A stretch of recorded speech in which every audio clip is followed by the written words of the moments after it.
मैंने जो आवेश में आकर तुम लोगों को वचन बोले हैं, मेरे वचन कभी मिथ्या नहीं होते, ऐसा ही होगा। अब सबके हृदय बहुत ही व्याकुल हुए।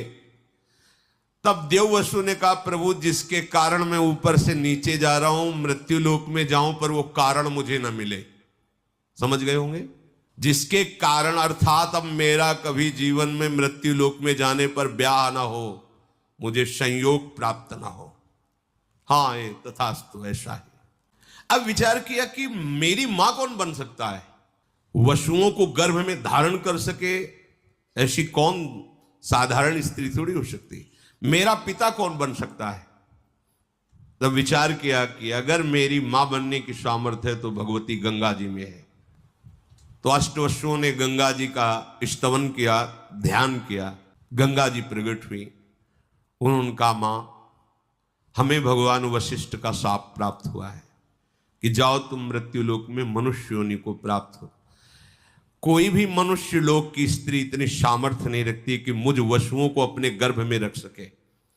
इसलिए आपको हमारे ऊपर कृपा करनी होगी और आप मेरे लिए इतना कि आप मुझे अपने गर्भ में धारण करें।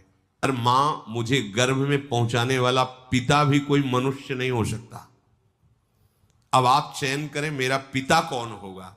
जब गंगा जी से ऐसी प्रार्थना की और गंगा जी ने कहा कि तुम 8 को मैं गर्भ में धारण करूंगी और वशिष्ठ जी की आज्ञा के अनुसार एक को 7 को मुक्त कर दूंगी 1 वर्ष में, पर 1 को रखूंगी। तुम्हारे पिता का चयन मैं करूंगी और तुम्हें संबोधन भी कर दूंगी।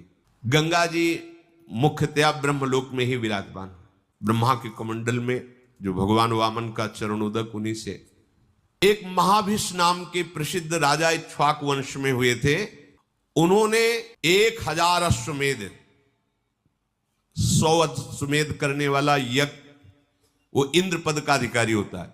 1000 अश्वमेध, 100 राजसूय यज्ञ करके महान पुण्यों को प्राप्त किया था। वो ब्रह्मा जी की सभा में बैठे हुए थे, महाभिष नाम के राजा। बड़े बड़े सब ब्रह्म ऋषि वहां विराजमान थे।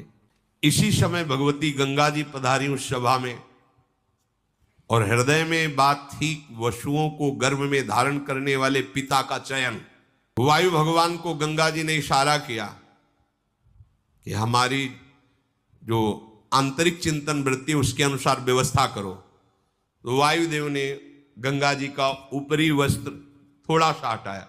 जो हटाया तो ब्रह्मा जी समेत समस्त ब्रह्म ऋषियों ने सर झुका दिया।